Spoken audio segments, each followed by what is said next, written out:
There's a very interesting story narrated in Sahih Bukhari that shows us that the harder times are, the closer Allah subhanahu wa ta'ala's mercy is to a person. There was a group of Arabs who had a black slave girl who they freed, and she kept living amongst them.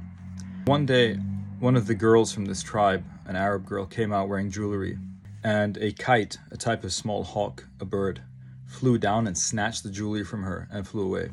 The people came out and they wanted to find someone to blame for the theft of this jewelry. They said it must be the black slave girl. Well, she's an ex-slave. She's not a slave anymore.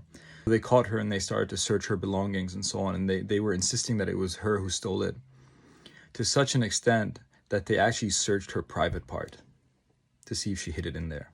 And she was in such a state of desperation that Allah subhanahu wa ta'ala sent that bird back, and it dropped the jewelry in front of the people. They saw that it was stolen by the animal. She was let go, and she came to the Messenger ﷺ from the place that she lived in. She moved to Medina, and she entered Islam.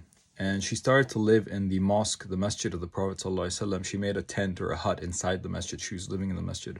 And she used to come and visit Aisha radiallahu anha, and they became friends. She would visit Aisha frequently. And every time she'd visit her, she would recite a line of poetry saying, "Oh, if it wasn't for the day of the jewelry, I wouldn't be freed by Allah in here." And so Aisha didn't know what she was saying. She said to her, what do you keep reciting? What is this poem? And she said, well, it's because, and then she told her the whole story about how if it wasn't for that time when that piece of jewelry was stolen and she was blamed for it wrongfully, and then Allah subhanahu wa ta'ala cleared her name in this really strange way, that if all of that didn't happen, she wouldn't have left the place where those people lived and moved to Medina and become a Muslim.